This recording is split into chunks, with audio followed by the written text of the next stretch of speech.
Hi guys! Welcome to Jekotech TV! Smile ka muna dyan! Okay guys, let's go! Hi guys! Welcome to Jekotech TV! Smile ka muna dyan! Okay guys, let's go! Yan, after natin mag-sign up, magkakaroon tayo agad ng libreng 80 pesos. So meron na tayong 80 pesos. Pero maliban dyan, wala nang ibang libre. Lahat dito ay kailangan mo nang mamuhunan. So kailangan natin mag-invest. Pero check muna natin, magkano ba ang minimum withdrawal dito? At meron tayong 80 pesos agad. Bago natin ma-check, click natin itong bank. Lagay tayo ng bank, actual name, payment channel, ilan bang channel, pwede pala dito ang GCash or Maya. GCash na lang, tapos GCash number. Gawin na natin.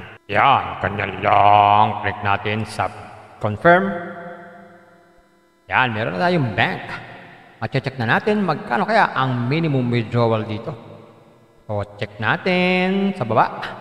Ayun, ang minimum withdrawal pala dito ay 120. At binabawasan pa daw ng 5%. At pwede mag-withdraw limited 10 to 5 lamang.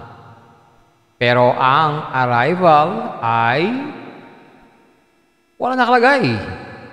Pero sabi dito, unlimited the withdrawals. Basta doon pumasok sa oras na 10 to 5. So ayan, nakita natin ang withdrawal. Ganyan, check naman natin yung inaalas sa ating investment. Kung tayo daw ay nagmamadali makapag-withdraw.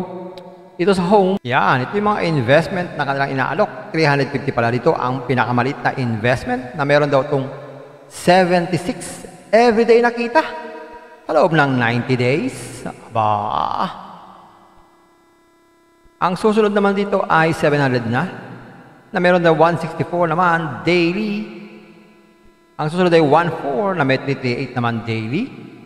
Ang susunod ay 28 na meron daw 717 every day.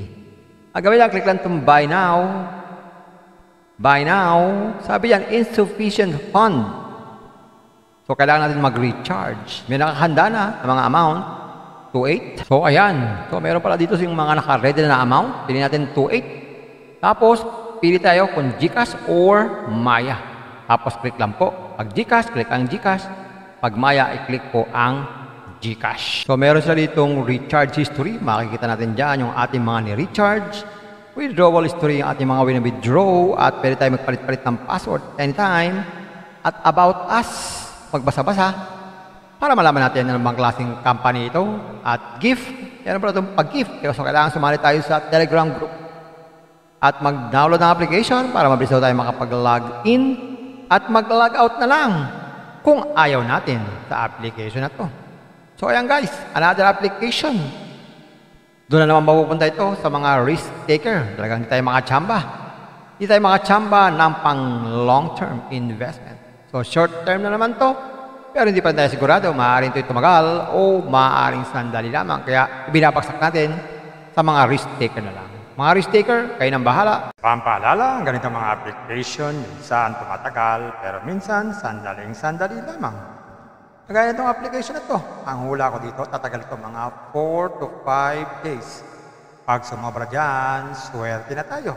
Kaya maging mag-ingat sa ating pag-i-invest. At kung wala kayong pag-invest,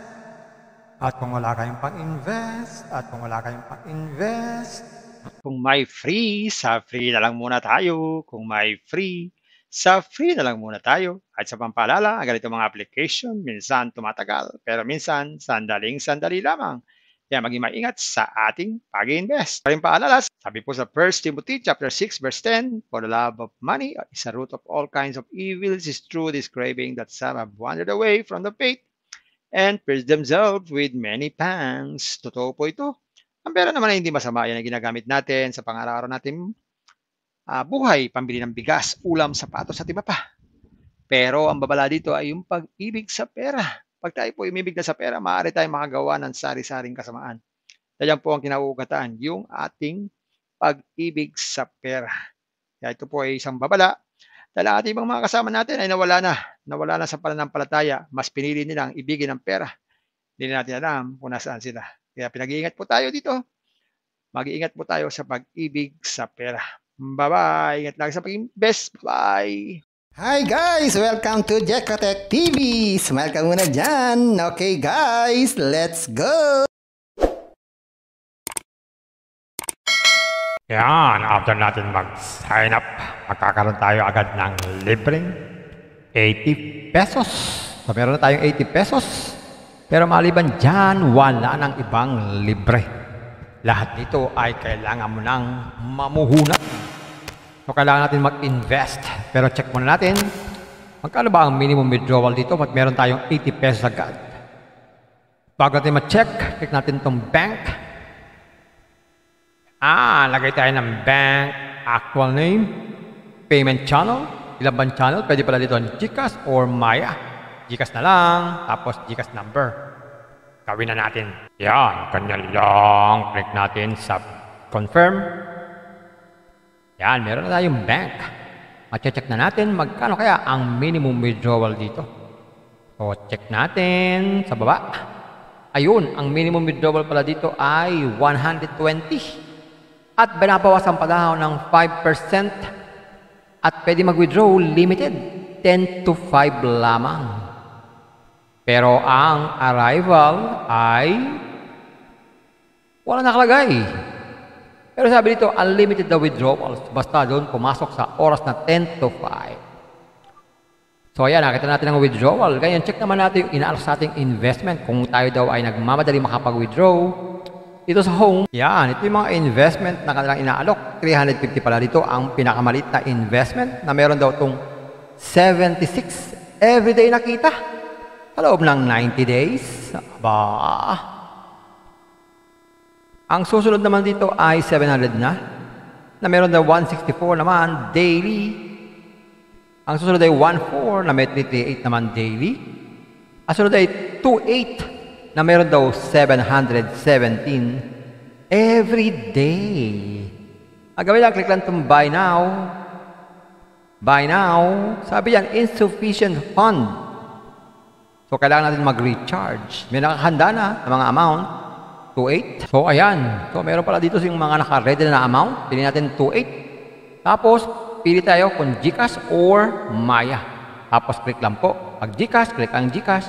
Pag Maya, i-click po ang GCash. So, meron sila ditong recharge history. Makikita natin dyan yung ating mga ni-recharge. Withdrawal history yung ating mga win-withdraw. At pwede tayo magpalit-palit ng password anytime. At about us, magbasa-basa para malaman natin ano bang klaseng company ito. At gift, yan pala itong pag-gift. So, kailangan sumali tayo sa Telegram group. At mag-download ng application para mabilis tayo makapag-log in. At mag-log out na lang kung ayaw natin sa application na to. So, ayan guys, another application. Doon na naman mapupunta ito sa mga risk taker. Talagang hindi tayo makachamba. Hindi tayo makachamba ng pang long-term investment. So, short-term na naman to. Pero hindi pa tayo sigurado. Maaaring ito tumagal o maaaring sandali lamang. Kaya binabagsak natin sa mga risk taker na lang. Mga risk taker, kayo nang bahala. Pampaalala, ang ganitong mga application, minsan tumatagal, pero minsan sandaling-sandali lamang. Kagaya itong application na to. Ang hula ko dito, tatagal ito mga 4 to 5 days. Pag sumobra dyan, swerte na tayo. Kaya maging mag-ingat sa ating pag-i-invest. At kung wala kayong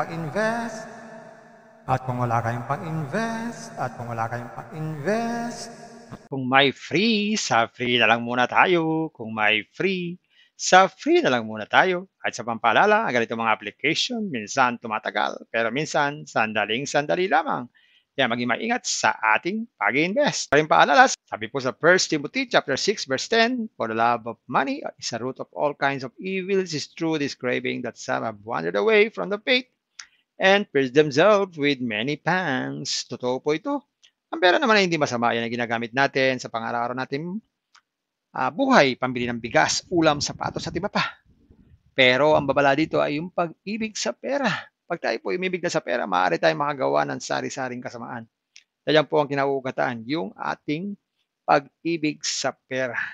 Kaya ito po ay isang babala. Dahil ang ating ibang mga kasama natin ay nawala na sa pananampalataya. Mas pinili nilang ibigin ang pera. Hindi natin alam kung nasaan sila. Kaya pinag-iingat po tayo dito. Mag-iingat po tayo sa pag-ibig sa pera. Bye-bye! Ingat lagi sa pag-invest. Bye! Hi guys! Welcome to Jekatech TV! Smile ka muna dyan! Okay guys, let's go! Pampaalala, ang ganitong mga application minsan tumatagal pero minsan sandaling-sandali lamang.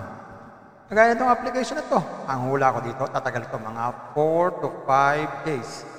Pag sumobra dyan, swerte na tayo. Kaya maging mag-ingat sa ating pag-invest. At kung wala kayong pag-invest,